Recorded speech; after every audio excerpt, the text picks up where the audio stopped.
വഫറഖ അലൈഹി ശംലഹു. നേരത്തെ പറഞ്ഞ നേരെ ഓപ്പോസിറ്റ്. അവിടെ പറഞ്ഞ ജമഅ അലൈഹി ശംലഹു എന്നാണ്. കാര്യങ്ങളിൽ അല്ലാഹു തആല ഏകോപിപ്പിച്ചു കൊടുക്കും. എന്നാൽ ഇവിടെ ഫറഖ അലൈഹി ശംലഹു, അവന്റെ കാര്യങ്ങളെല്ലാം അല്ലാഹു തആല ചിന്ന ഭിന്നമാക്കും. ഫറഖ, എല്ലാം ആകെ ചിന്ന ഭിന്നമായി അവിടെ ഇവിടെ ആകെ പിരിഞ്ഞ് ആയി കിടക്കുക. ഒരു സംഗതിക്ക് ഒതുക്കി ശ്രദ്ധിക്കാൻ വയ്യ. ഇവിടെ നോക്കുമ്പോഴേക്കും അവിടെ പ്രശ്നം, അവിടെ നോക്കുമ്പോഴേക്കും അങ്ങേപ്പുറത്ത് പ്രശ്നം, എല്ലാം കൂടി ആകെ ചിന്ന ഭിന്നമായിട്ട് എന്താ ചെയ്യേണ്ടത്, എവിടെ നോക്കേണ്ടി ഒന്നിനും കഴിയാതെ ഓൻ അവിടേക്ക് താകണ്ട് നട്ടം തിരിയുന്ന അവസ്ഥ അല്ലാഹു തആല അവന് നൽകും. എന്നാൽ വലം യഅ്തിഹി മിനദ് ദുനിയാ ഇല്ലാ മാ ഖദ്ദറ ലഹു. വലം യഅ്തിഹി മിനദ് ദുനിയാ, ദുനിയാവ് അവനൊട്ട് വരികയുമില്ല. വലം യഅ്തിഹി, അവനൊട്ട് വരികയുമില്ല. മിനദ് ദുനിയാ, ദുനിയാവിൽ നിന്ന് ഇല്ലാ മാ ഖദ്ദറ ലഹു, അല്ലാഹു അവന് കണക്കാക്കിയതല്ലാതെ, അല്ലെങ്കിൽ ഖുദ്ദിറ ലഹു, കണക്കാക്കപ്പെട്ടതല്ലാതെ. അല്ലാഹു എന്താണോ കണക്കാക്കി ദുനിയാവിന് കിട്ടാൻ അത് മാത്രമേ കിട്ടുള്ളൂ. ഇങ്ങനെയൊക്കെ മെനക്കെട്ട് കൂടിയോണ്ട് ഓനെ കുറച്ച് ഏറെ ഉണ്ടാവുമോ? അതുണ്ടാവില്ല.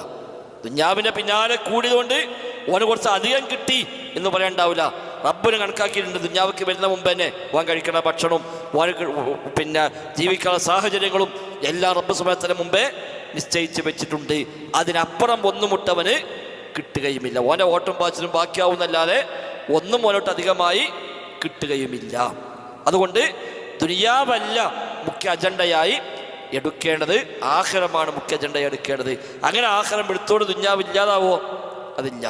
ദുനിയാവ് മുഖ്യമായി എടുത്തതുകൊണ്ട് ദുനിയാവ് ഏറെ കിട്ടുമോ?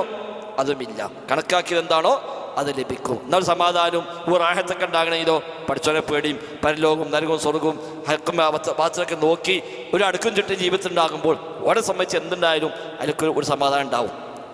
വിശ്വാസിയെ സംബന്ധിച്ച് ഒരു ഓവറായ ടെൻഷൻ ഉണ്ടാവില്ലല്ലോ. എന്ത് നഷ്ടപ്പെട്ടാലും എന്തിനെ സംഭവിച്ചാലും അത് സാരമില്ല, റബ്ബ് കണക്കാക്കി എത്ര ഉള്ളൂ, അതല്ല ഓൻ്റെ അയിമ കഴിഞ്ഞു. അത് വല്ലാത്ത സമാധാനമാണല്ലോ.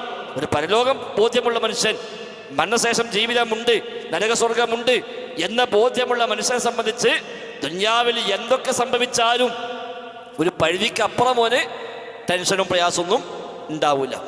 അല്ലാത്തവനോ ചെറിയൊരു പ്രശ്നം ഉണ്ടായാൽ മതി, ചെറിയൊരു വിഷയം ഉണ്ടായാൽ മതി, അപ്പോഴേക്കും ഓൻ ആകെ ബേജാറായി ടെൻഷനായി ഊണുമില്ല ഉറക്കമില്ല. പിന്നെ ആത്മഹത്യ ചെയ്യാൻ പോണ മനുഷ്യന്മാരെ നമ്മൾ എത്ര കാണുന്നുണ്ട്.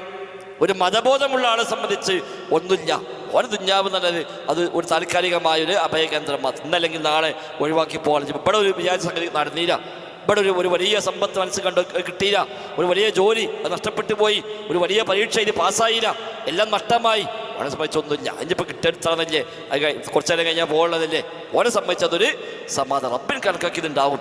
അല്ലാത്ത അതിന് റബ്ബിന് സഹിച്ചിട്ടുണ്ടാവില്ല എന്ന് വിചാരിച്ചാൽ കഴിഞ്ഞു. ഒരു വലിയ ഒരു നഷ്ടം വന്നു, അത് പഠിച്ചോ നമ്മൾ കണക്കാക്കിയിട്ടില്ല, കഴിഞ്ഞില്ലേ, അതൊരു സമാധാനമാണ്. മക്കൾ നഷ്ടപ്പെടുന്നു, സമ്പത്ത് നഷ്ടപ്പെടുന്നു, എന്തിനു സംഭവിച്ചാലും അത് സാരില്ല, പഠിച്ചോ അത്രേ കണക്കാക്കിയിട്ടുള്ളൂ, അതൊരു സമാധാനമാണ്. അല്ലാത്തവരെ സംബന്ധിച്ച് ചെറിയ നഷ്ടം വരുമ്പോഴേക്ക് എല്ലാം കഴിയും. ഇനിയിപ്പോൾ എന്താ, ആകെ പിടുത്തം വിട്ട് ഓരോ ഉറക്കം വരുന്നില്ല, ഒരു ഭക്ഷണം വേണ്ട, ഓനാകെ ടെൻഷനായി. എന്നാ ടെൻഷനായതുകൊണ്ട് വലിയൊരു പരിഹാരം ഉണ്ടാവോ? അതും ഉണ്ടാവില്ല.